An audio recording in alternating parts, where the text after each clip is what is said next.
C'était une cérémonie d'échange des vœux riches en couleurs. Réunis autour de Lionel Ntsele, coordonnateur du Renovac Lukunga, les différents fédéraux et autres invités ayant participé à cette cérémonie ont partagé un moment de fraternité inoubliable.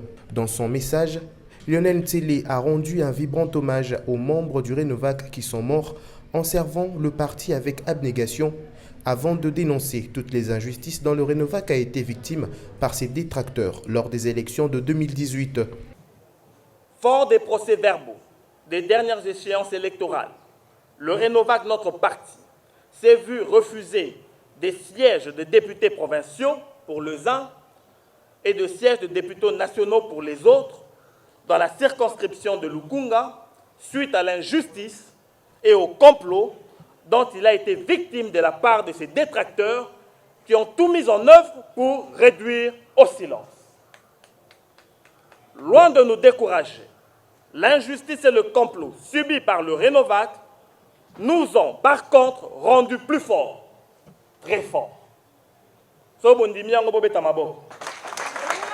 Lionel Ntsele a profité de cette occasion pour assurer les membres du parti de l'inauguration du siège du Renovac Lukunga pour le mois prochain. Je peux déjà vous rassurer. Premièrement, la coordination de Lukunga verra son siège être inauguré le mois prochain. Nous publierons dès le mercredi prochain le calendrier de nos descentes vers toutes les fédérations de la Lukunga.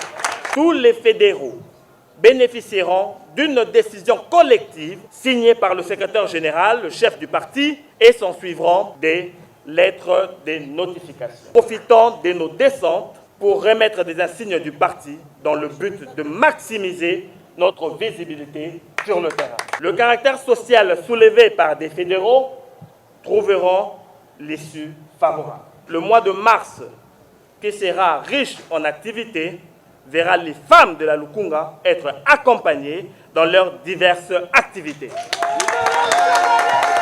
Le Renovac Lukunga, en organisant cette activité, se dit évidemment prêt pour affronter les prochaines échéances électorales de 2023.